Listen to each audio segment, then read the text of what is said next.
Y'all deal with your lover's quarrel or whatever's going on, your environmental argument. I don't really care. I'ma just keep doing my job, because that's what I'm paid to do. I'm not paid to be your relationship therapist. Hey guys! I know it's been a little while, but we are back with PowerWash Simulator 2, and our little babies are still here. Hello, my little cute little kitties. Oh yes, and big Ulysses, such a pretty baby. But, yeah, it's been a while. I said it in a couple of my other videos, but I damaged my fingers a while ago, so I had to take a break from gaming until it didn't hurt to touch a keyboard anymore. So, yeah. Last time, and it's been a while, so I think I remember we did the dog car, we did the tea room, and we also were working on the billboard. So, yeah. I don't remember what we had next, because again, it's been a little while, so let's look at the board. Ah, shooting gallery, that's right. I have no idea what voice I gave this one. Hello there, I opened up this morning to find my shooting gallery, covered in cotton candy and burger relish. One of the other stall holders, Kevin, claims to have seen a mini twister swooshing through the carnival in the middle of the night. Bit strange, though, there's nothing on the news, or any of the other stuff. Or on any of the other stalls. Yeah, I think Kevin just doesn't like you, bud. Oh, wow. Oops, there we go. Ooh, I'm wondering if this is like a setup for us to come back and do other things later. Or, actually, I think that carnival... Oh, yeah, that carousel is from the first game. Okay. Yeah, there's the Ferris wheel from the first game, too. No, they won't let me go. And the tower, too. Okay, so yeah, this is the same carnival from the first game. That's cool. Continuity! Let's go. Oh, wow. I'm kind of wondering if we'll be able to operate the squirt guns once we get it clean enough. Wow, even the plushies are dirty. I didn't feel comfortable with you selling these to children after this, bud. Let's see what they got back here. Nope, nothing interesting hidden around. It's sad to say I was kind of hoping I could, like, mess with the fuse box here. But there are conveniently stacked crates. So I guess I'll use those to... Oh, wow, they even got the generator. My gosh. Yeah, this feels very personal and like you greatly pissed off somebody. Well, might as well start with this guy in the back here. Water and electricity. I'm sure this will go perfectly well and won't cause anything to electrocute me. Gotta love how physics kind of chooses when it wants to work in this game. Or, I guess, laws of nature would be the more appropriate word to use there. Alright. Let's see, get this side.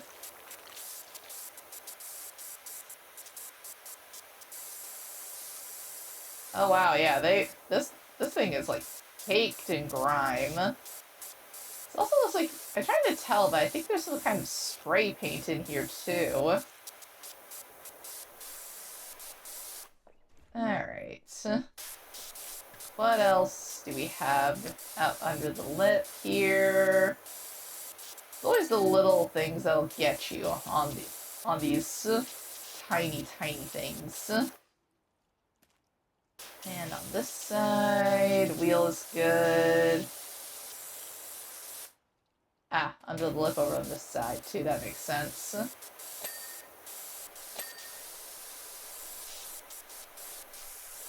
Says I'm still missing something for the frame. Ah, over there. Okay. Alright, I think that's everything on that. Oh wow, I even have to get the power cord. That is really bad.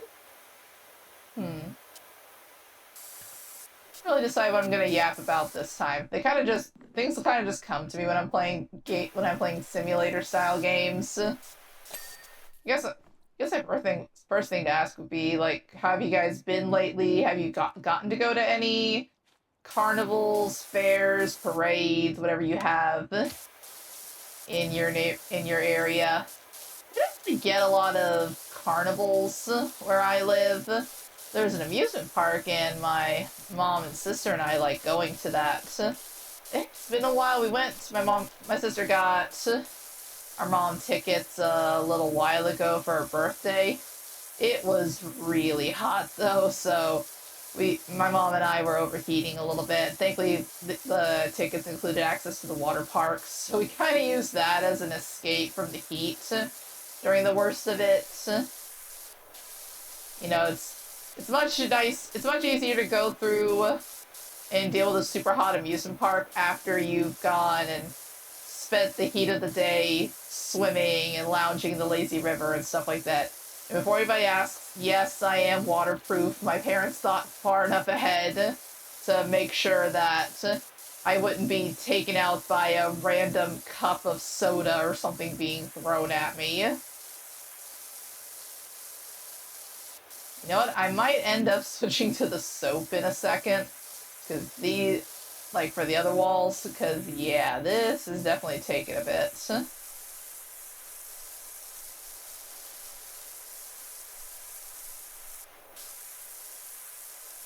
But yeah, I remember I always really liked going to the... come on, get up there. I always liked going to the amusement park with my mom, my sister. My dad's not a fan of them. He doesn't really like roller coasters and things like that. Not really his thing. He'd go with us occasionally just to hang out, but he didn't really like them. Oh, got a message. Oh yeah, washing my stall with an actual proper power washer. It's like taking a monster truck on a let's say on like a camping trip or something.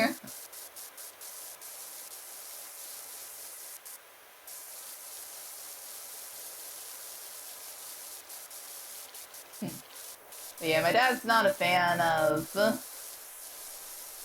big crowds or roller coasters or anything like that. So usually it would just be the three of us going if we went. And then he would maybe come with us for something like during Halloween when they would get the park all decorated. Because that was more of like a walking around and seeing all the scary attractions. And he does not scare easily, so it did not bother him in the slightest. Because honestly, he is in a fight or flight response. He is very much a fight, but it takes a lot to get him to that point. Let's see, is it maybe under the... No, the frills are treated as something different. So what am I... okay, it's just lots of little spots throughout. And especially along the base here. Anything else I'm missing? This is the annoying part sometimes, is you get these random little spots. And you have to kind of go back through and get them all. Because it's never just... A lot of times it's not just one big spot, it's all these little spots that'll get on your nerves.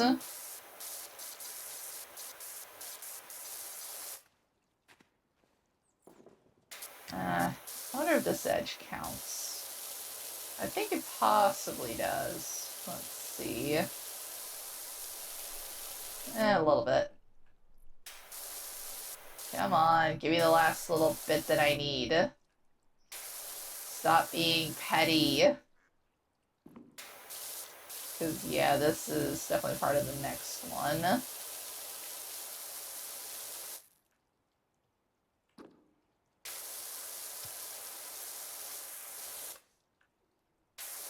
Little spot there.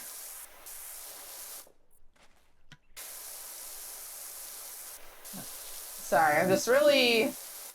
Yeah, I'm definitely using soap for the next portion. Because it's annoying how many little spots are what are keeping me from moving on to the next area. Is it maybe this edge over here? Yeah, I feel like it's this edge more than anything. There we go. Got it.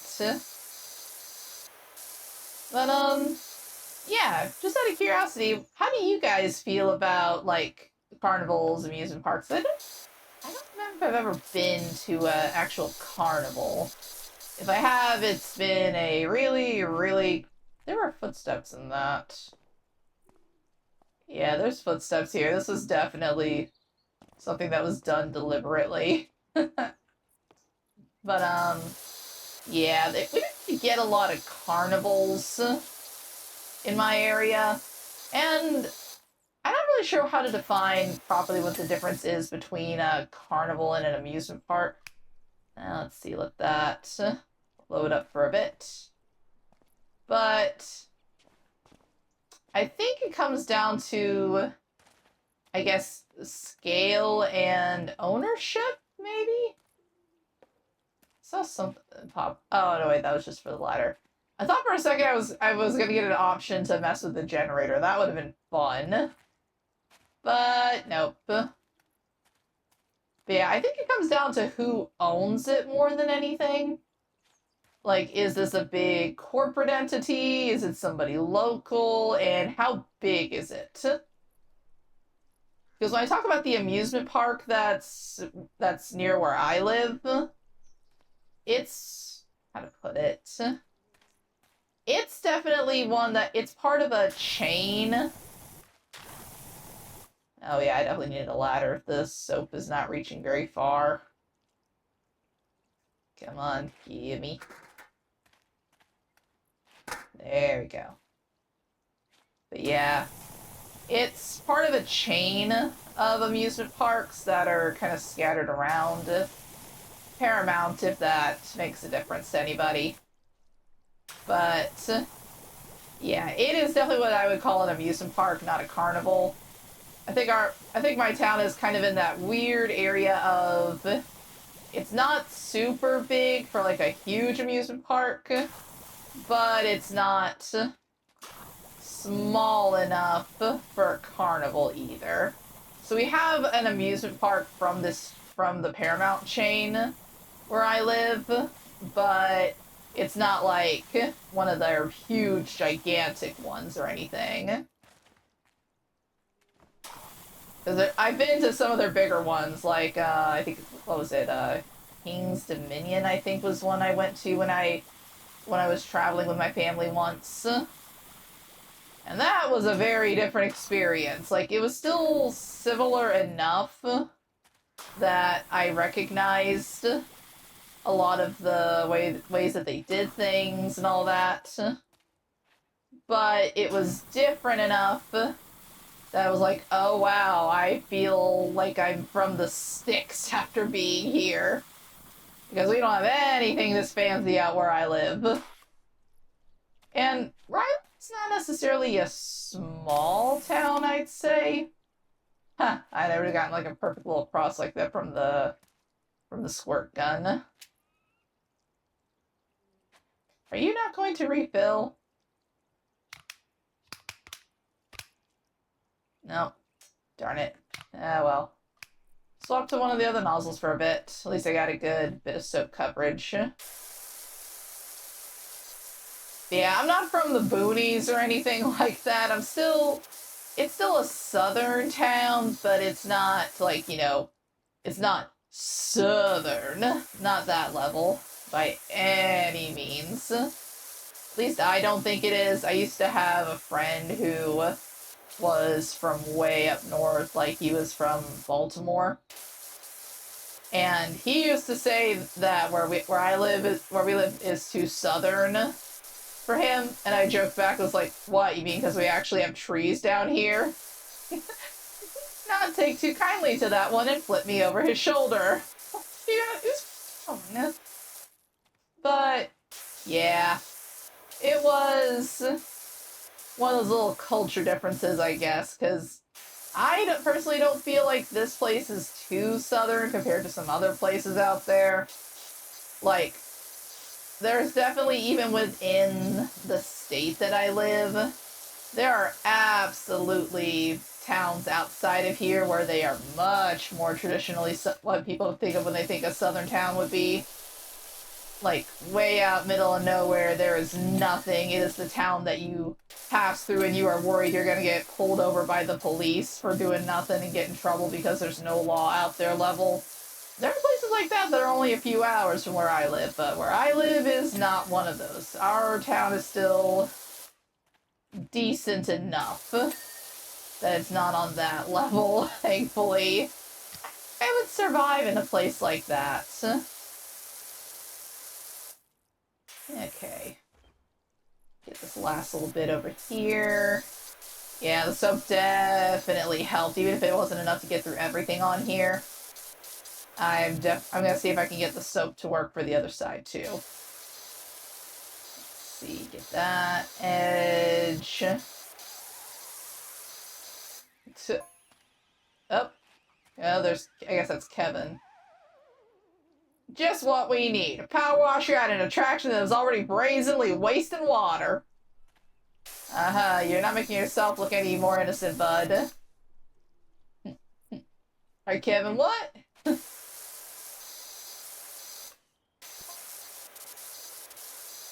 Okay, Cobb, don't get your Cobb on. Okay. Y'all deal with your lover's quarrel or whatever's going on, your environmental argument. I don't really care. I'ma just keep doing my job, because that's what I'm paid to do. I'm not paid to be your relationship therapist.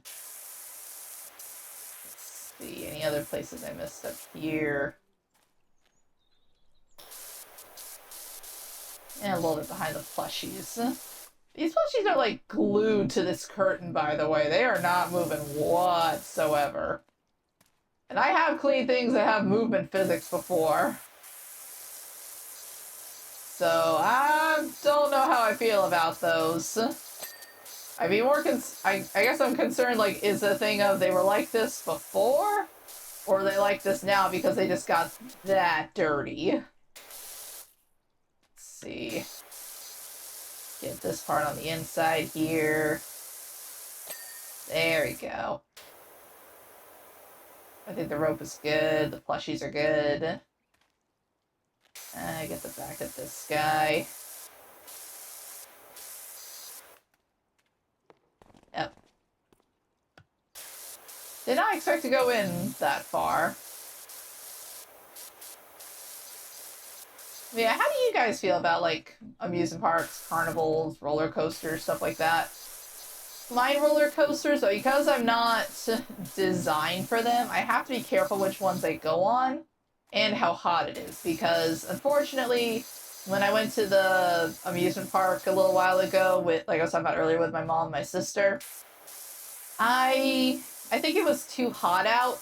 So after, like, 2 roller coasters, I started to get really dizzy, and I kind of had to just tap out, I guess. Alright, so let's go take this to the other side. But yeah, I kind of had to tap out after a little bit. Is this going to refill? Okay, yep, it is refilling this time. Cool. But yeah, I had to tap out, and that's kind of what led us going to the water park instead to help us all cool down. Not my sister, though. My sister is able to handle way higher temperatures thanks to what she was built to do. But I meant more to be indoors, so I do not have the heat resistance that she does. Alright, let's see. That should be enough. Okay. So she was good while my mom and I were suffering and felt like we were slowly dying. And we felt bad for her because she spent a good amount of money on those park passes, so we were glad we got to at least have some fun and enjoy the water park and all that. And then afterwards we did some indoor attractions. They have like a, not quite a haunted house, but kind of like a, how to put it? I guess if anybody's ever been to Disney, it's kind of like the I don't even know if they still have this, because it's been a long time since I went to Disney World. It's been a few years since I did that with my family. It was like a cross-promotional thing that we were doing. Yep. Well, that's emptied out. Alright. Start on what I got, at least. But, yeah, it's basically more like a laser ride featuring Scooby-Doo characters and, like, shooting at pretend ghosts. It's a lot of fun. But yeah, we got to enjoy some of the indoor stuff like that. There's a really cool rock and roller coaster that was a bit more shaded that we enjoyed while it was still hot. And then we got to have all sorts of, like, my sister loves funnel cake, which I like it too. Not as much as she does, but I still enjoy it, and I had a few pieces as well. But yeah, we got some funnel cake, got some frozen lemonade. Oh, got a new person. I got my road sweeper into a real jam, literally. Oh boy, I guess that's gonna be our next pit stop. All right, let's see, get the rest of these guys. Go ahead and hit this edge while I'm over here too.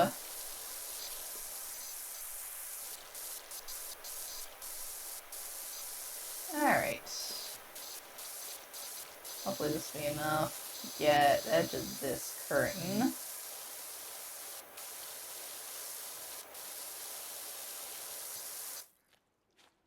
Where was I? Oh yeah, but we got some funnel cake. It was a little hot for me to enjoy it, so I had some frozen lemonade instead, which I really like frozen lemonade on a hot day. It's extremely refreshing. Yes, I know it was definitely way overpriced, but you know, when you are hot and tired and feel like you're boiling from the inside, frozen lemonade feels like heaven when you take that first sip. And then, of course, my sister and my mom and I had fun just kind of chilling while we were eating overpriced amusement park food. And, oh, got that done already. Nice. And we started talking about, like, I started talking about zombie survival videos that I saw, and one of them happened to recently have been a thing about, could you survive a zombie apocalypse in an amusement park? General answer, no. Most likely not. Because there would be way too big of a risk of constantly getting attacked. Especially because amusement parks are so open. So yeah, Zombieland kind of even proves this in a way, that it is not sustainable long term to try to go to, like, not even sustainable long term, not sustainable at all to go to an amusement park during a zombie apocalypse. Because there's a lot of, you basically have to do a lot of sealing off of every possible exit. Like, yes, the big gates and all that seem like they'd be a good idea at first, but those gates aren't really meant to keep hordes of people out. It's more to discourage, like, one or two basic intruders. Not to mention, there's so much open space that, yes, that is good for being able to run away, but it kind of sucks when you're trying to keep things monitored to make sure, like, hey, is there anything that's gotten in? Because that is so, like, one little breach and you just have, like, giant areas of land you have to try and run through later. And move you over here so I can get those spots. And that is kind of counterintuitive when you're trying to survive, you know? Not to mention, there's not really a lot of good long-term meal options. Like, yeah, you'll have some basic food pantries, you'll have your general snacks or fairground food, but that's not really healthy long term. There's not going to be much fresh food to find there. Okay, what do I have left? I've got to get the top. Oh, did I missed you earlier. Whoops. Okay. I think I'll get the top. Maybe I'll save the top for last. And do like do this, finish up the sides and then do the inside next. But yeah, I think zombie survival scenarios interesting to contemplate. My sister is terrified of zombies. Katie hates them, but she finds the science and the, like, prepping behind it interesting to consider. So she won't watch zombie movies herself. I think the only zombie stuff she has ever been okay with has been more of either, how to put it, I don't quite want to say joking, but more light-hearted zombie stuff, like, oh, she was just talking about the other day, too, and it's driving me crazy now that I can't think of it. Zombieland Saga, I think, is the anime. Correct me if I'm wrong, but I think that's the one. She also has seen, or at least is fascinated by, there's this one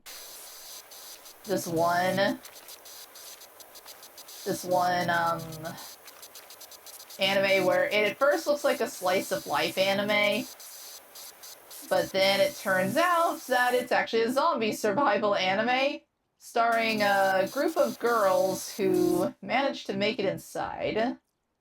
Yeah, I think I'll do the inside and then go back up to the top and then get the front at the end. So, whoop. Let's get rid of that. Go ahead and get the backs of these things first while I'm here. But yeah, she likes... Oh, that's a cute touch. When you get them clean enough, they fall over. Oh, I like that. That's cool. But yeah, she likes things like that where they're more lighthearted. She can handle watching those. Otherwise, she'll basically more like, she'll read about them, or she'll like go on the wikis for them if she finds the concept fascinating enough. And if it's something that I've watched, we'll definitely talk about it so I can kind of tell her whatever she read, what it was missing and all that.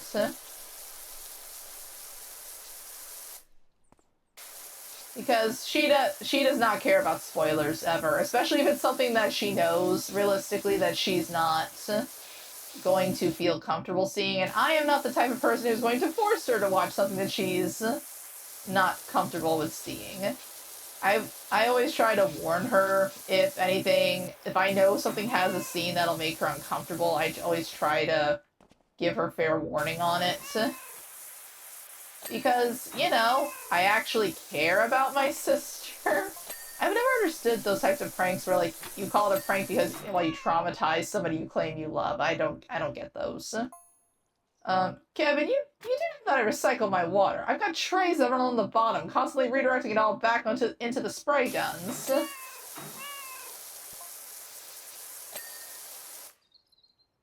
I thought you knew that. Oh boy. I did not. That explains why your gallery gets progressively dirtier. Cyclically. Again, Kevin, you're not helping the allegations that you might have had something to do with this. Though you really don't seem like you care if you get caught. Seriously, what is people in this world and not caring about, like, civil lawsuits or being arrested for vandalism? It's like there's no consequences in this town. Of course, I say that, and then I immediately remember what a sack of crap the mayor is, so... Yeah, I'm not surprised.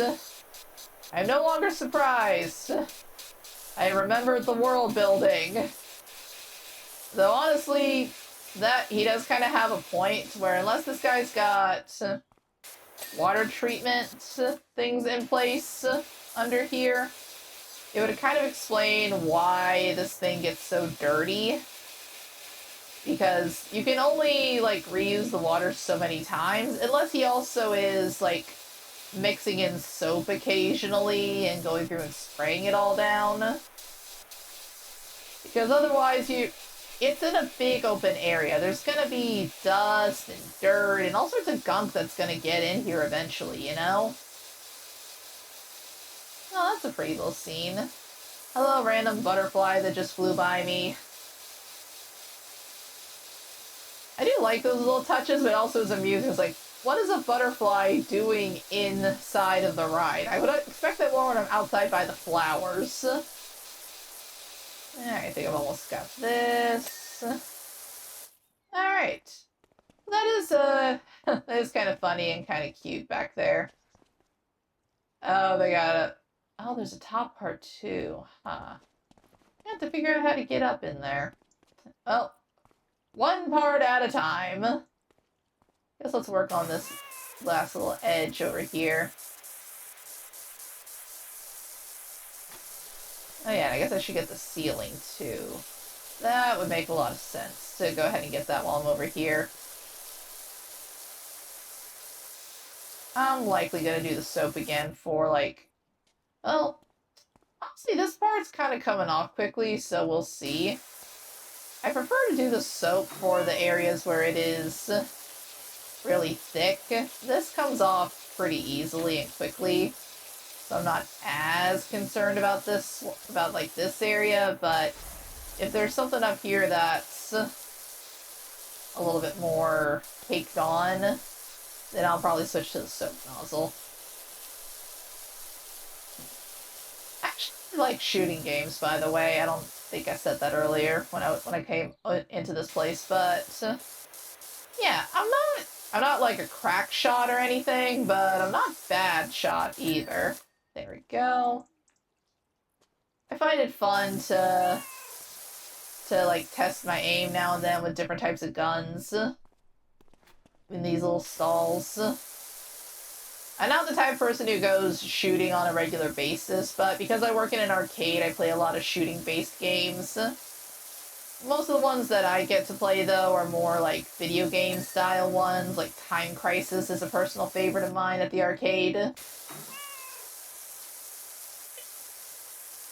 And let's see, we've had kind of a rotating few of them, but I also enjoy the ones where you're kind of in a vehicle or a ship, and you work together with a partner like you do in Time Crisis to progress through it, and it kind of moves you around a little bit. It's been a while since we've had one at the arcade. I might have to see if I can put in a request to get one back again. So those are fun to tackle with a friend or a partner. I'm not as big of a fan of shooting games on the computer or on a console. Like, I will play them. Like, I guess I prefer more horde or zombie shooters, not so much tactical, like, army-style competitive shooters. I've never been a Call of Duty type of person, you know? Not that there's anything wrong with it if you enjoy those types of games. They're just not my thing, personally. They're alright, but I definitely prefer things more like Left 4 Dead, Payday. Yeah, go ahead and get Bigfoot there, since he's passing by. But yeah, like the big, massive lobby styles where you're competing against each other are not my cup of tea. I prefer more, I guess you could say, a little bit PvE. Technically with Left 4 Dead, it can also be PvP when you get people playing the zombies, when you do a versus round. But it's still pretty small because in general you're only going to have like 8 players.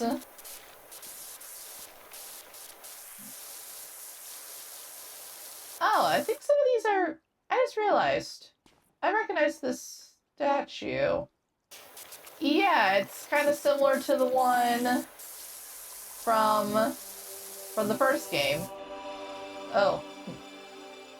I was gonna remove the merman's gems now that they've been stolen.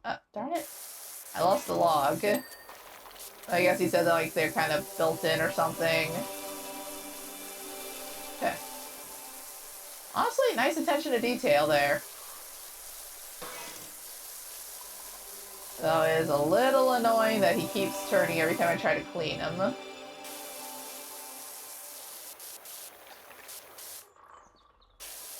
Oh, there's some initials back here. SJ.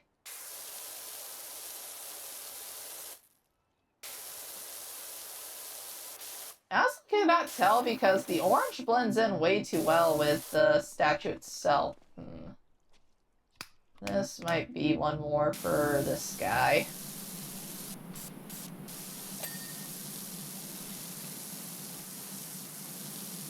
Alright, you look all good there. Go ahead and get the rest of this a little bit off. Any other paint?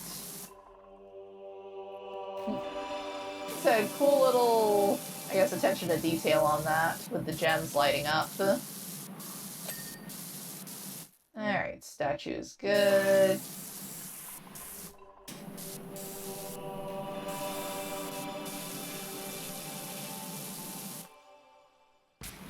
Ha! Sniped him. What else am I missing on the target? On the back. That explains it. Alright. Okay. Yeah, that's the statue. That's the volcano. Yeah, these are places from the first game. That's cool. Okay. One that is just kind of cool, like, continuity, world building, whatever you want to call it. But also that's just kind of a fun little reference, I guess, for the people who played the first game to be able to see that and be like, oh, hey, I recognize these things. I want to say that the plane is also from the first game, too. Okay. Yeah, the UFO as well. Okay. That's really neat. I like that a lot. Sorry, you're gonna hear me, like, go on tangents like that, because I love attention to detail in games where they're part of a franchise, because that's part of why people play games is to, like, play sequels, is because, hey, the first one was really good, I want to see if the second one, or whatever one, will be just as good. And when they work in the lore, it not only keeps it up and makes it feel like you're still within the same universe, but it also,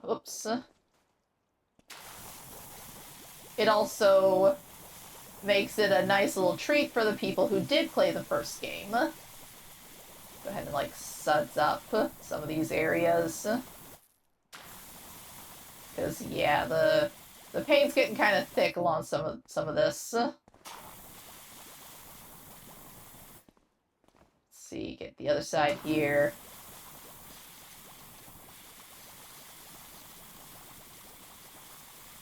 It's like, not everything needs to be Kingdom Hearts levels of complicated lore going from one video game to the next, even though I absolutely adore Kingdom Hearts. It may not be a perfect franchise, but it is one of my all-time favorite franchises. Definitely need to, like, play it at some point for the channel, but it's definitely one of those games where you absolutely have to at least be aware of the previous games to make sense of what's going on. Whoops.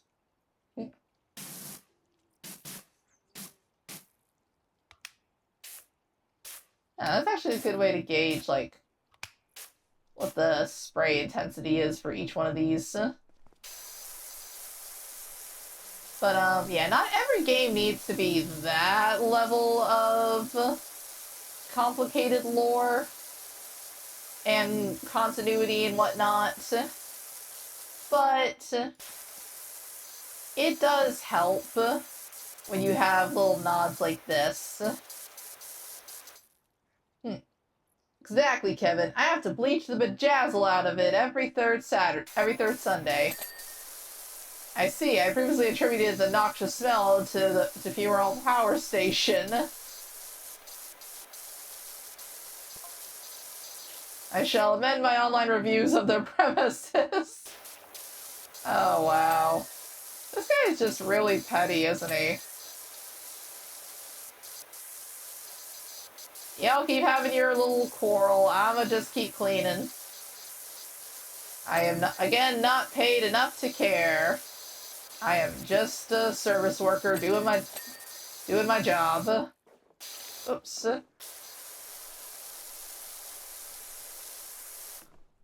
Anything else up here? Whoops. The jump physics in this game are a little unruly at times.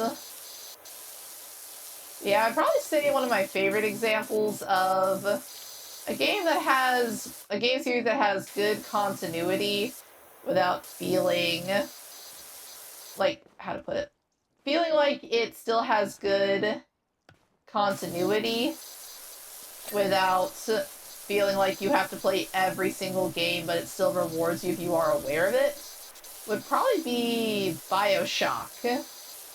Because, well, yes, you will absolutely get more of the lore and what's going on between BioShock 1 and 2 if you played the previous game before you go into BioShock 2. You can still honestly go into BioShock 2 fairly blind and get the idea of what's going on pretty easily. They don't make it feel like you're dumb if you didn't play the first one, but you absolutely will get more lore references and will understand the stakes of certain things a lot more for it. And I think that's a good way to handle it, because my partner told me an analogy once about when it comes to games, or maybe a lot of media in general, and it's that some games are like walking through a public park. You can start anywhere, and you can kind of wander into the middle of it and still have a nice time, still enjoy yourself, and find your way out pretty easily. While others are like a cave tunnel, where you have to go in through you have to start at the correct point, or you are going to be incredibly lost, upset, and confused because you have no idea which way is the correct way to go, and you will not understand half the signs you come across. Kingdom Hearts is more of a cave tunnel situation, because it is very, very, very much lore heavy. Whereas BioShock is more, I would say, like an open field style. Even this game technically is kind of open field style, where you could really come into this and be fine if you didn't play the first game. Like, yeah, they're throwing out references to the volcano and all that, but I feel like even if you didn't play the first game, you could still kind of get an idea of what's going on. It would be enough to make you go like, oh, what's that? What are they talking about? And kind of look into it, but not to the point of feeling dumb for not playing the first one. So, good balance with this game, and honestly, let's be honest, in a game like this, the lore is just kind of a fun little bit of world building and kind of a reason to get you from job A to job B to job C and all that. You would absolutely still be fine if you never played the first one, or if you even paid attention to the lore bits at all. That's more just for nerds like me who have fun examining the story, the darker implications. The type of person who in an open world game will explore the heck out of it versus concentrating on the goals and main quests and everything.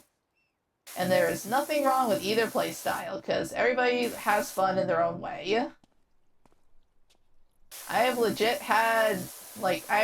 known people who their way of having fun while playing a game is to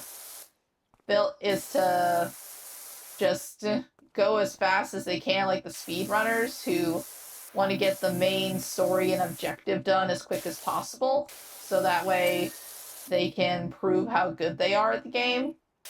And then there's others like me who will take our time thoroughly exploring the world because we want to know everything that's there. And there's people like my sister who are kind of in the middle. Like, she'll explore and go around when she plays open world games, but she also still does it with the idea of a certain goal in mind. So she's not just aimlessly wandering a lot of times like I would be. For me, it's going to be, oh, there's a spot on the map I haven't been to. I wonder what's over here. Or, I think I mentioned it in one of my previous videos, I think it was a supermarket simulator video, that I was playing, I think it was Final Fantasy, I don't remember if it's 14 or 15, that's the one with Noctis and all of them, but yeah, there was a part where earlier on in the game, I was kind of just exploring and going around and collecting ingredients and stopping by anything I saw. I just kind of drove past the main goals, like the city that I was supposed to go to multiple times. Let's get this soap loaded up and kind of spritz down this wall next. But yeah, I kind of drove past that town that the bad guy, who you didn't know was the bad guy, but definitely gave off bad guy vibes. If you know, you know who I'm talking about. But, yeah, I kind of just would drive by the town and be like, hi, bye, hi, bye, just back and forth, back and forth. And I joked every time because my best friend was there with me when I was playing. I joked, you ever think he gets bored of waiting for us? Or do you think if I take long enough making him wait, that he'll just kind of give up, or he'll finally reveal he's the evil one? Because I kind of don't care about pissing him off. I kind of knew already he was the bad guy because my best friend had beaten the game before and I had been there with him for some of it. So I kind of got spoiled a little bit on the story, which is why I'm keeping it a little bit vague for anybody who hasn't played it. But, yeah. It was definitely one of those things where, like, I did not care about completing it in any hurry whatsoever. So there would be times where I'd be like, oh, yeah, there's some stuff on the map there. I'm gonna go check out what that is. And would just randomly pull the car over to go explore it. And in one of those instances, there was some peppers that I saw on the map, and so they were down in this gorge, and I decided to pull over and go get them, because I liked collecting all the ingredients I could so I could unlock all the recipes. One, because I thought it was a fun mechanic, and two, I like cooking, and I like the effects I could get from them. And I just like ingredient farming in general in games like that. So, I pull over, I go down into the gorge, and then a big, giant enemy spawns in. And mind you, I am still in the early stages of the game at this point. I have barely broken double digits on the levels at this point. But this thing was at least 2 or 3 times the level of my current party. Okay, I think that's enough soap on this wall. So, I kind of pause, I look at the monster, I look at the gorge, I look at the monster, I look at the peppers, and then I kind of gear up in battle, like gear up to fight. I'm like, I'm not leaving without those peppers. And my best friend, who was there with me for this part watching me, thought I was insane. because I spent the better part of an hour just chipping away at this monster's health. And because I was the type of person who explored and did little side quests constantly and opened every chest I found, I had a ton of health items, Phoenix Downs, everything I could use to like heal and revive myself. I had tons of them. So I am just oh no, did my game crash? Oh, please. Oh, okay. Sorry about that, my game crashed for a second. My game lagged up for a second there. Okay. Is my recording still good? Yeah, looks like I'm still good. Okay. Sorry, I want to double check that real quick. Yeah, I don't know what happened with that.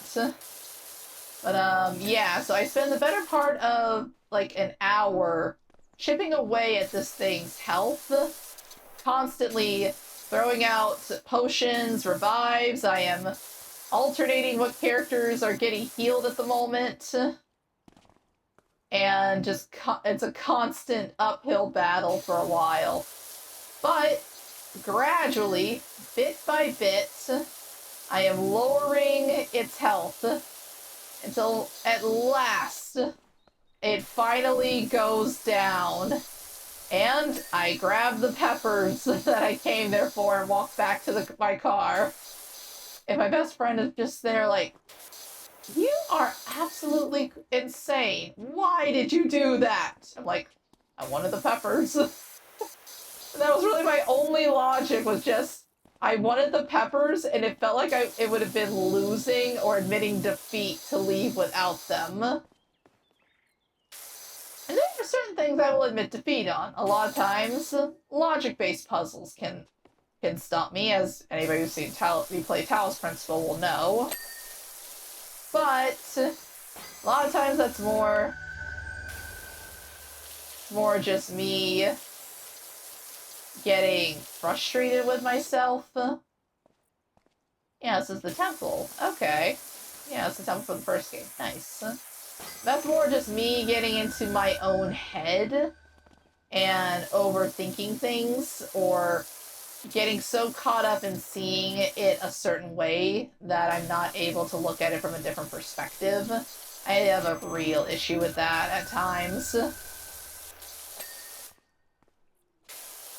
But when it comes to anything fighting related, I can be very, very stubborn and very, very hard to dissuade in my attempts to beat something. As an example, and I didn't show you guys the fight for it because it took forever to do, but I said I wanted to go back, and in Deltarune I wanted to beat, like, I wanted a chance to beat Jevil and the Roaring Knight in the earlier chapters of Deltarune, so I could get their stuff. And I did it! It took me days, but I did it! And I basically spent at least a good solid couple hours a day. Oh, nice! Yeah, the palace. That's cool.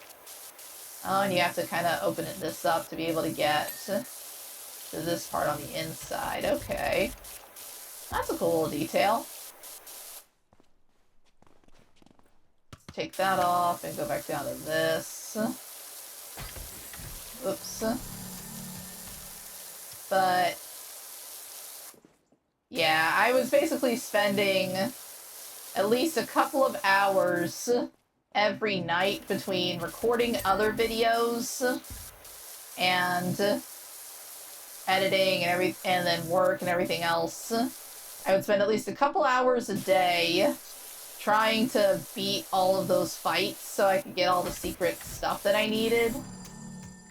And then it kind of pisses me off that I haven't been able to play that game in a while because the frickin' pumpkin boss darkness thing keeps crashing my computer every time I try to fight it. And I just do not understand why that specific boss just breaks my computer every time I play. I really could not tell you why. Oh. Okay, that was on the wall. I thought that was the plushie itself. Alright, let's get you next, and I'll work on the hanging stuff afterwards. But, yeah, it's annoying to me that I went through all that effort to beat those guys, and it just feels like it was wasted because I got stuck, and now I'm gonna have to... that's better. I'm gonna have to probably go back and, like, restart the chapter that I'm on, like, chapter 4. I'm gonna have to go back and restart that again to see if I can fix that issue. Oh. Ha! Nice effect for the volcano, that's cool. Honestly, this is a fun thing to do as a mechanic for the volcano in general, is to have this. I mean, really just everything here is cool for this level, like all these little individual things you can shoot at. I like this. This is fun. This is part why I liked the carnival stuff in the first game too, was because so much of it was interactive. Like all of this stuff. Yeah, all this stuff moves, all of it lights up and is interactive with. So it adds another layer of you have to try and get everything or take advantage of the way everything moves, so that way you can get everything done. And yeah, that could be annoying to some people, but this is a game that you play because it's relaxing, and it's just kind of a fun little way to kill time, you know? Though it can be a little disorienting to step around stuff every now and then.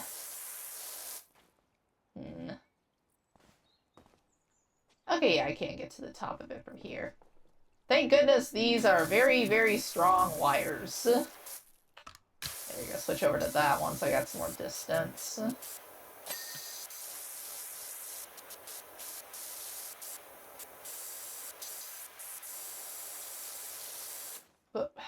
Nope.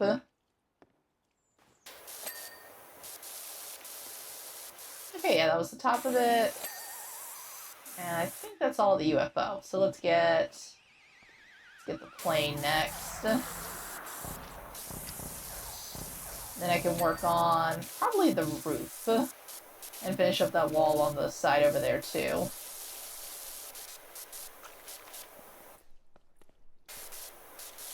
But yeah, this is one where I'm not too upset. So like, there's not really anything you can get upset by, I think, in this particular game. Not unless you're just really, really pulling your hair out over not finding the last little piece you need to clean up or something. Even then, I don't take that too seriously. Like, yeah, it can be a little annoying sometimes, but it's just another little thing to keep going for. Alright. Come on, jump up, jump up. Oh, the real Slim Shady, please jump up. Please jump up. Sorry. Alright. Finish getting the top of the U done. And take this back off so I can get some more maneuverability. But, yeah, I like the kind of chill, easy pace in this game. Because there's no rush, there's no, like, time trial. And it's just kind of fun to relax and let your brain wander sometimes, you know? Alright, I think that's all of the attractions. Now it's going to be just the last bits of stuff here. So let's start by finishing up this wall, I think would be a good idea. And then I can move up to the top part. And probably get the ceiling afterwards. Oh, jump on top of Mr. Alien here. Because I'm pretty sure the statue was modeled after an alien. Feels like it with this town's lore, since we have legitimately encountered UFOs in the past. I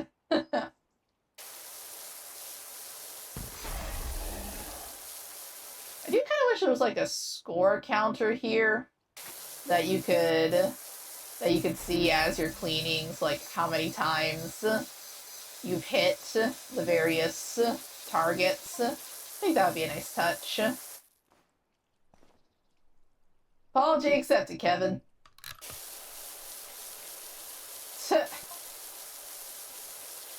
That was not an apology, Cobb. It was a carefully worded clarification. Dude, he's pretty much telling you that he did this. Always the last word, Kevin.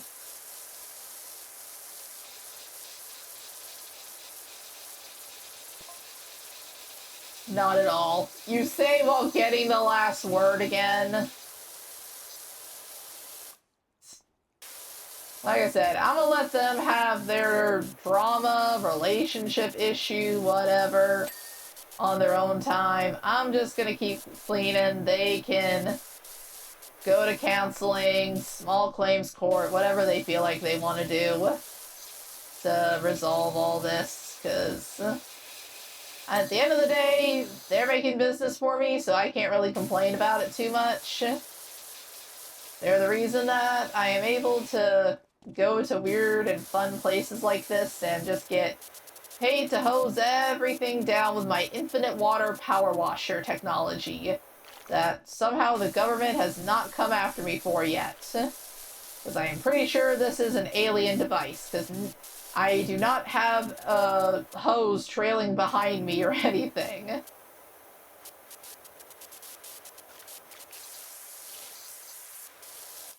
But, oh well.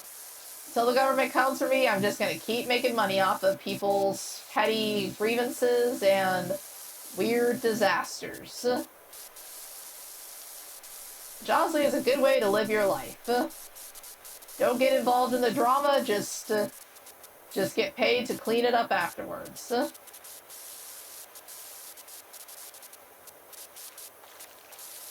I know there are definitely some people out there who live for the drama. I have never been one of those people. I try to stay out of drama when I can at home or at work or whatever. I can't even really begin to count the number of times people have tried to include me in on the tea that's been going around at work. Like, oh my gosh, did you hear about so-and-so and they're dating? Or, oh, but they cheated on X person? I'm like, alright, cool. I don't care. I'm doing my job, and then I'm going to go upstairs and play games and read fan fiction and watch my silly YouTube videos. Anything else is beyond my realm of caring, because I'm off the clock. Let's see, is there something I'm missing on the platform here? Ah, on the edge. There we go. Alright, finish up this wall, and also go ahead and get this pillar as well. You guys ever had, like, a workplace like that, though, where there are people who are always starting trouble, and then the people who are always trying to report and gossip on it, trying to be like, oh my gosh, did you hear? As if you're supposed to care about it. Or have you ever been that person? If so, I'm kind of just curious, like, what do you get out of it? Like, not in a judgmental way I'm asking that, but in a genuine, like, is it catharsis? Is it just that you don't like keeping things bottled up and you want to talk about it with somebody? Do you like, I don't know, the catharsis of talking about it so that you can kind of get your own thoughts organized on the matter?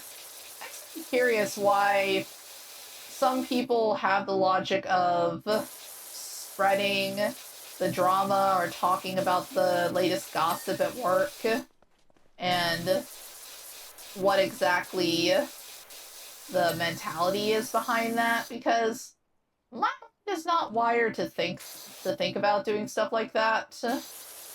It's just never been anything I've had too much concern with, but I have known plenty of people who do. So I'm just genuinely curious, like, if you've ever been that person, why do you do it? Is there a reason, or is it just that you like to chat about things? And that's something that you consider interesting to chat about. Again, not in a judgmental way, just genuine psychological curiosity. Because I find it interesting to explore different, I guess you'd say different thought patterns and different ways people react to the same situations. Because I know for me and my sister, we've never really cared much about that. My mom has usually tried to keep her head out of that sort of thing, and my dad has been the same way. So I guess we kind of got programmed that way and raised that way by our parents. Just be like, hey, people have their own drama. Just don't let it affect you. And, you know, like, don't make yourself... I guess you could say don't make yourself the target of the drama. Because unfortunately, my mom has had to learn that lesson the hard way with her family. Her family is very much the toxic drama source. I think I mentioned it in my last power washing video that my mom got kind of listed as the black sheep by some people in her family because she helped her golden child cousin kind of hide out when she was running away from home to make sure, like, to at least keep her close by so that she didn't go through with her original plan of leaving town altogether with her boyfriend when both of them were also really into doing hard drugs and stuff.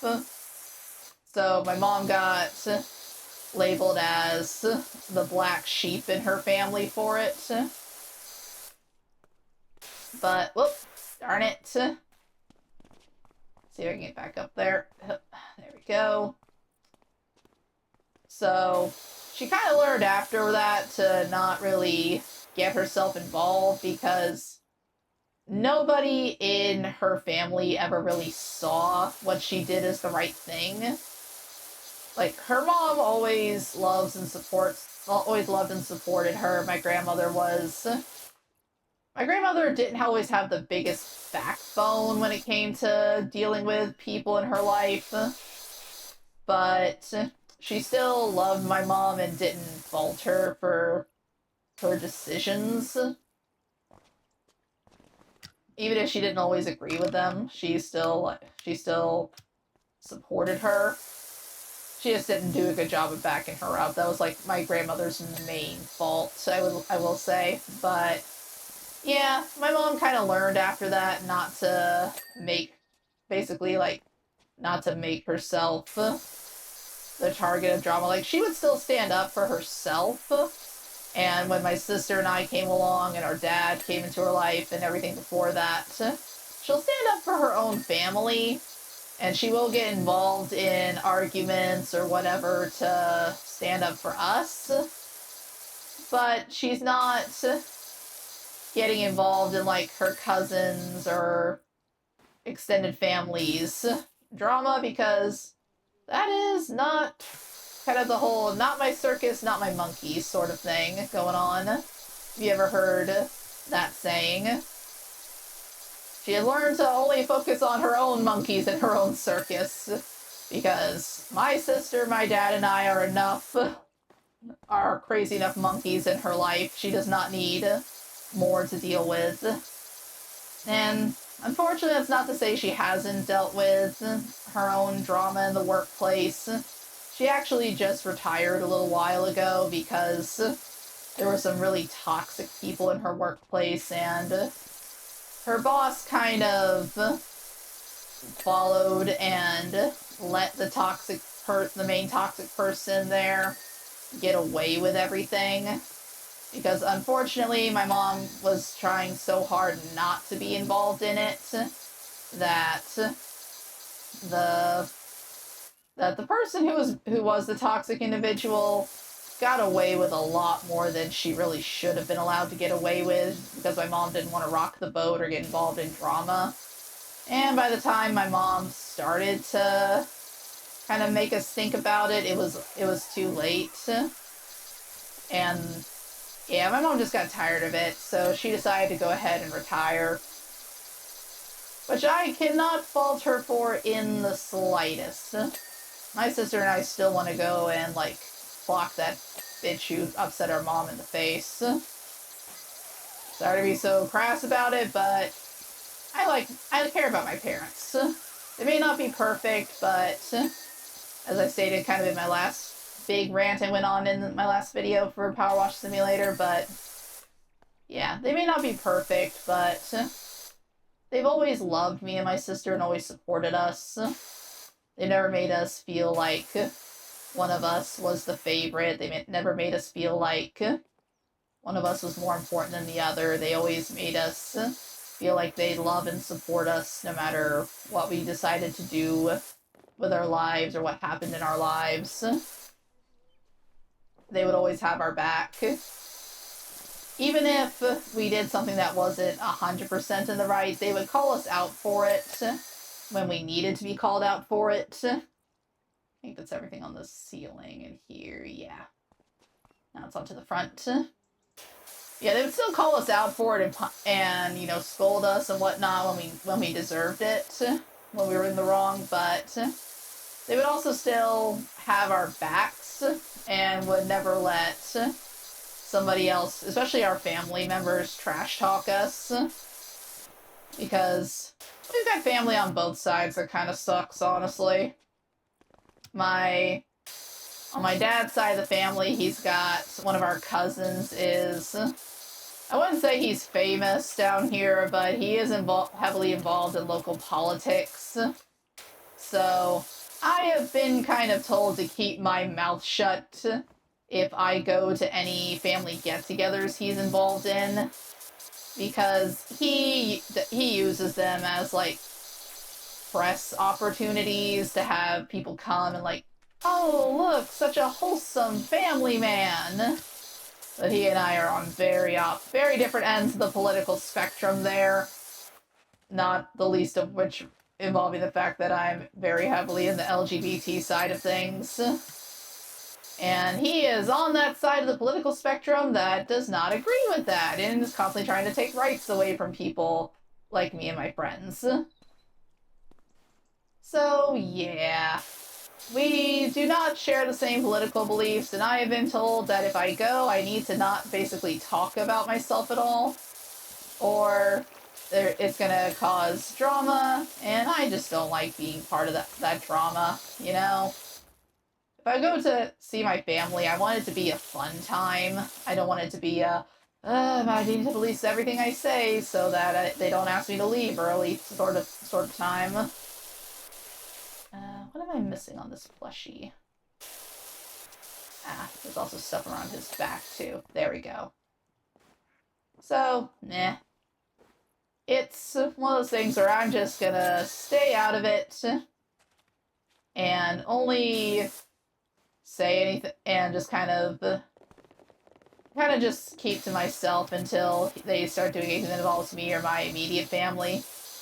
Or one of my cousins who I really care about. She's not related to that particular cousin, at least not any more than I am, but I think everybody kind of in their family has certain parts of their extended family that they're more willing to interact with than others. For me, and my sister, we have one of our cousins who is our dad's sister's daughter. Basically like our direct aunt's daughter. Because if you ever have a big family with lots of like second and third cousins and whatnot, you kind of get used to just calling everybody your cousins. But she is our direct cousin, and she she is one of the few people that in our family that we actually like and will interact with. The cousins from our dad's other sister, or like our extended cousins, we don't really interact with all that much. Just because, they can be annoying to deal with, honestly. So, and again, completely different political spectrum. Don't really have anything in common with any of them. And there have really been some that we used to get together and see during the holidays. But following a certain pandemic, there were certain cousins that we kind of just stopped associating with because they refused to believe, even after all these years, that it was a real thing. Yes, they are those type of people, unfortunately. But yeah, they very heavily refused to believe that that sort of stuff was real. Even though the rest of us were out dealing with it every day. And they refused to they refused to distance, refused to vaccinate, all that. And we did not want to risk our grandmother's health and safety. So we all kind of just stopped inviting them because we didn't want them to get her sick. Because she is very old at this point. And we weren't willing to risk her health or any of our other any immediate relatives' health, just because they were being stubborn and refusing to believe in something that, honestly, it's still blowing my mind that there are people like them who refuse to believe that all that was real. You can definitely smell the privilege on things like that to be able to ignore that sort of thing. But anyway, yeah, I don't associate with them as much. We did send them Christmas gifts for a while after we stopped inviting them, but they didn't really send us anything back. And didn't even, my dad tried texting one of his younger cousins, one of our younger cousins once, like a Merry Christmas thing. It was like a little group text thing that he did. And my cousin responded with things like, "Screw you people, I don't know who you all are, blah, blah, blah," and just cursing them out for no reason. And my dad texts him privately and says, "Boy, look at the name on who texts you." And then he kind of sent a screenshot of that to my older cousin, who was his dad. The older one in that situation, the dad, is my more direct cousin, my dad's nephew. But he's older than me and my sister. And the younger cousins are a little bit closer to us in age. But, yeah. I did send his dad a message, and we kind of didn't really hear anything from them after that. I did take great glee, though, in one time for Christmas sending... we have, basically, there's 2 older boys and then 1 younger girl who is way younger than the brothers. And she was into Paw Patrol. And I remember at one point at Target finding... Let's see, how bad... Oh, this isn't too bad, actually. But there was one time when I was doing some light Christmas shopping, I got the boys Star Wars puzzles, because that was one of our common interests, was that we all like Star Wars. So I got them some Star Wars puzzles and things like that for little Christmas gifts. And I was trying to find one for the younger cousin. I went to the toy section. I remember she liked Paw Patrol. And there were these Paw Patrol, dog paw gloves that made noise every single time you moved them even slightly. They would say lines from the show, they would bark, "Paw Patrol is on a roll," and all that. And oh my gosh. every teeny tiny little movement you could possibly do with those gloves would spark another sound coming out of them. And I just remember picking them up, moving them around a little bit, and then going straight up did an evil laugh in the aisle of a frickin' Target. Because I just knew those gloves were going to end up driving the older siblings and the parents insane. And because I was not very happy with them at the time, you know, like I said, I still was getting them Christmas presents because they were still family and we were still trying to be nice to them back then. But yeah, I just felt very vindictive and like, oh, this just feels like such perfect karma. And I really wish I had been there to see it when the younger cousin unwrapped those gloves and started playing with them. I imagine that would have been very fun. But, oh well. I can at least take some small little vindication and little sadistic joy out of the fact that I probably made their lives at least a little bit more aggravating for the next few days. I even decided to include extra batteries so that way they wouldn't run out of juice before she got to play with them too much. Because, you know, I love my cousin. I just want to make sure she has a good Christmas. It's not fun when your toy runs out of batteries before you hardly get to play with it, right? So, yeah. That was my little petty revenge / petty karma story, I guess.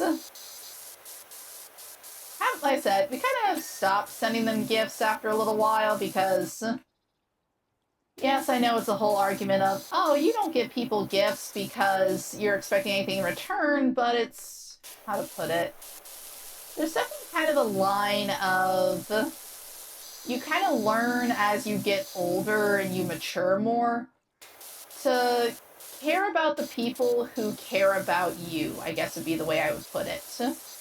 And it can be a hard lesson to learn and a hard thing to accept that sometimes you care about people more than they care about you in return.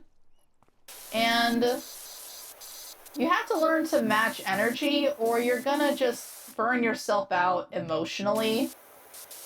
And you're gonna feel like nothing you do in life matters because you spent all of this emotional energy on people who really couldn't care less about you.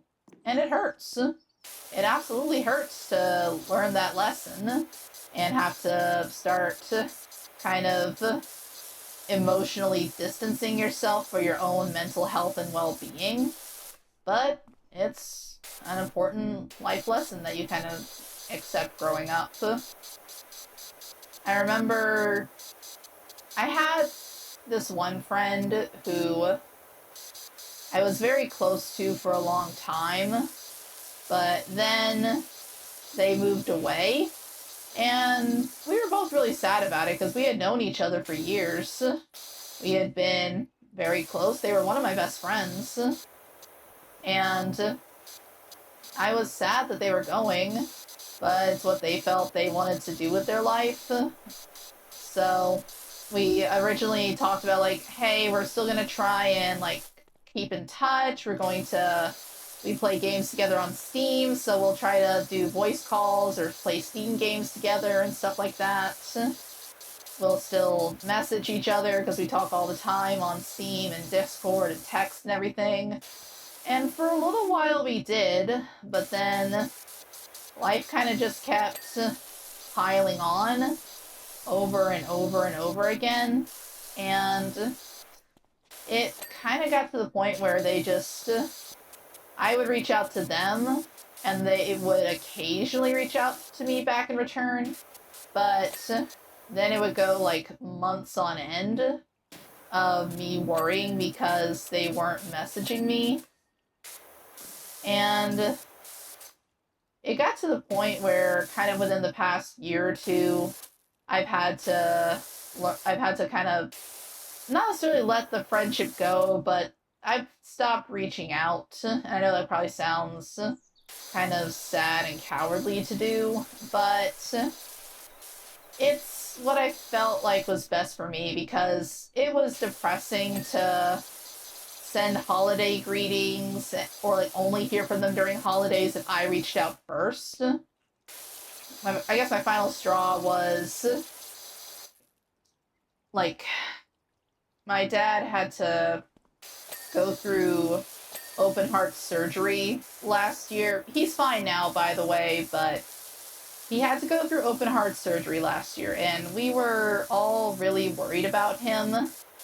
And even though my friend hadn't messaged me back in a long time, I still gave them a heads up on Discord. I was like, hey, I know our moms are friends on Facebook and whatnot, and I know that you've got her on your feed as well on Facebook, and I don't want you to hear about this through a bad update because you've known my dad for such a long time. It wouldn't be right. So I gave them a description of what was going on, because what was even more tense was that he was having the surgery on my birthday / creation day, so that was another level of stress and anxiety, wondering if the celebration of when I was born was going to turn into a day of mourning the loss of my dad. But I told them about it, and they we talked for a little bit. They said they were sorry he was going through that, and when he came out of it all right, I gave them a heads up, and they were glad to hear it. And they did still, they wished me happy birthday and everything. I told them happy birthday back. And then, kind of just stopped replying. They kind of stopped replying again after a little bit. And it kind of made me feel like, I wasn't going to be a priority again after that. So for Christmas, I kind of got wrapped up and I didn't get a chance to message them first like I usually would have. But the fact that they didn't even bother to message me kind of told me where I stood on that one. And then they also didn't send me anything back for New Year's. And then this year for my birthday, they didn't send me anything. They didn't even send me a happy birthday message at all. So, yeah. I've kind of had to, I'm not going to cut them off because they haven't really done anything to deserve getting cut off, but I've had to learn to just give the energy that I'm being given in return. So I'm not going to cut them off, but I'm also not going to be keeping the one to reach out if I'm not getting any contact back in return, It's emotionally draining, and it can make... I already have anxiety. I don't need anything else in my personal life and triggering it when I get enough of that stress from work and life in general. So, yeah, I'll always leave that channel of communication open to them if they want to message me or say anything, but I kind of decided I was done being the first one to reach out anymore. But I'm not gonna blame them or anything if they do start messaging me, or but if they ask me, I will just say that I felt like I was putting more effort into the friendship than they were. And again, that's sad fact of life, but it's a lesson that we all gotta learn eventually. And yeah, that's kind of the attitude my family has with those particular cousins who still refuse to get vaccinated or admit that they've ever done anything wrong. It also doesn't help that they only really talk to us, and especially my grandmother. My grandmother's so done with them because she only gets a call from the dad of that family, the one who's my more direct cousin. She only ever gets any messages or calls from him when it's around the holidays, so that he can make sure he's still getting money sent to him as a Christmas gift. So she kind of decided she was done with him when she realized that. which I do not blame her for. It's one thing to have someone in your life who does not respond to any other contact because they get busy with life or they're just not that interested in talking anymore. It's another thing when they legitimately only ever talk to you to make sure you're going to give them money. That is just so annoying and scummy.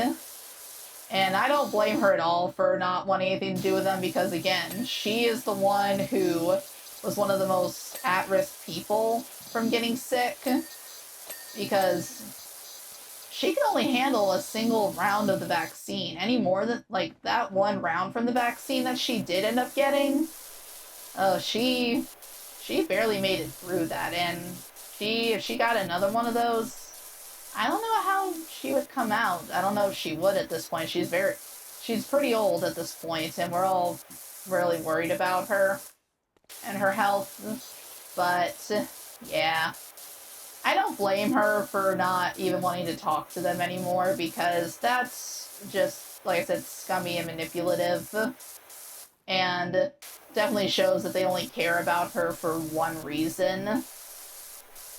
Whereas my sister and I, neither of us are really good about talking to people on the phone, but if she wants us to call her, we'll call her. We text her pretty often. We taught her how to text and she enjoys it, actually. Alright, I think everything... Whoop. I should have tried to get some of that from the top while I was there. Whoops. Well, at least we're on the home stretch now. But yeah. It's frustrating when you realize that everything you've done for somebody is not being returned with kindness and love, and that they're only doing stuff to get money out of you. Like, my sister and I aren't the best at talking on the phone, but we will still call her occasionally and see how she's doing. We'll text her more frequently, though, because she also doesn't really like doing big, long phone conversations. She's not a big talker, so my sister and I always joke that our dad and us both get that from her, that we're not big on conversations. But, yeah. She's fine with us texting her, and we'll still go up and visit her. She lives not in the exact same town as us, but she lives close enough that we can drive up and see her when she feels up to having company over. She also doesn't like having a lot of company at once. She's a very antisocial person. She's very introverted. Like, especially now that she's retired, she kind of just wants to sit at home, stay up really late at night, and then sleep in the mornings. And if you call her before like 2 o'clock, she'll ask you why you're calling her at the crack of dawn level of introverted and night owl, which is funny because she used to have to work an early morning shift, so I guess now she's catching up on all her sleep. But yeah, we'll go up and visit her, we'll talk to her on the phone. If she needs help with something, she knows that she can call and one of us will go there and help her. And we are finished. Let's go ahead and get our nice little finishing video. This one took a little while to get all the little nooks and pieces and everything, but I'm satisfied with how it looks. Oh yeah, Aqua Regis, that's amazing. I can't wait for Kevin to see this. This is the ultimate final word. It sure is, buddy. Well, thanks for listening to my rambling. This has been another fun adventure, and I'm glad to be back playing these games again. Hopefully next time we'll be able to afford some new furniture or something, because it's still a little sparse here, and I want to see if we can work on decorating. But we'll save that for the next video. Until then, thank you guys so much for watching, and I'll see you next time. Bye-bye! Aw, game over already? Don't worry, there's always more fun to be had later. If you enjoyed your stay, please leave a like, comment, and subscribe. And thank you for visiting Arya's Arcade. Bye-bye!